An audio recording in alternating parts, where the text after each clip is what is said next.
this was a big week in our household because my son slept in his big boy bed for the very first time. So 7 a.m. rolls around after the first night of him sleeping in his bed, and I barge into his room expecting to find him in his bed.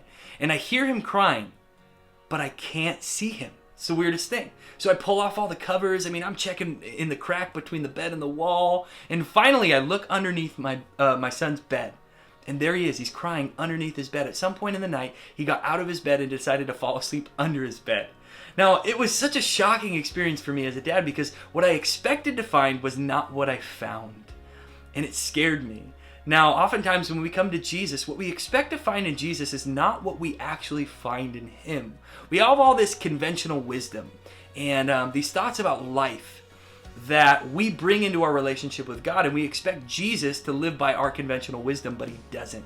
Here's what he says about himself and about his identity. It says, "And he began to teach them," his disciples, "that the Son of Man must suffer many things and be rejected by the elders and the chief priests and scribes and be killed and after 3 days rise again." Now he uses this term, Son of Man. And the Son of Man was a term out of Daniel chapter 7. It was a messianic term that describes somebody who would be the authority over all of the earth. Every single person would be under the kingship of the Son of Man, and their rule would reign forever. But Jesus says, I'm going to take this throne as the Son of Man by suffering, being killed, and being rejected. What a paradoxical path to greatness, right? Jesus says, hey, I'm going to take a throne, but the way that I'm going to do that is by suffering and being rejected. And he shows us that if you want to be great in the kingdom, you got to be humble first. And it's such a paradoxical thing for us to think about. Now, we have phrases all the time that we throw around in church. God has big plans for your life. And I have no problem with those phrases. But here's what I have a problem with. How do we define the term great? How do we define the term big? God has big plans. What does that even mean?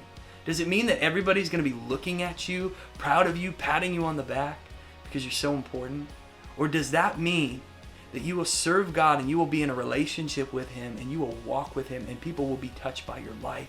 What is your motivation? Is your motivation to be great, or is your motivation to be a servant? One of my favorite messages I ever got to preach was a message to our kids at our youth group. And in this message, I called it Slay the Pig. And pig stands for popularity, importance, and greatness. And I had this picture of this pig.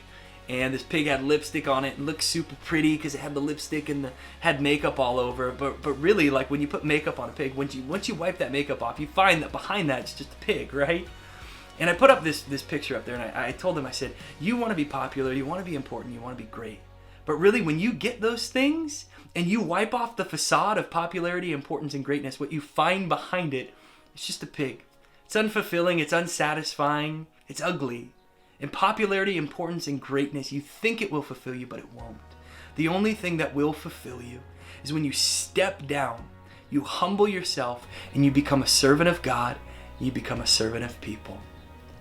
That is the path that Jesus says will lead you to greatness.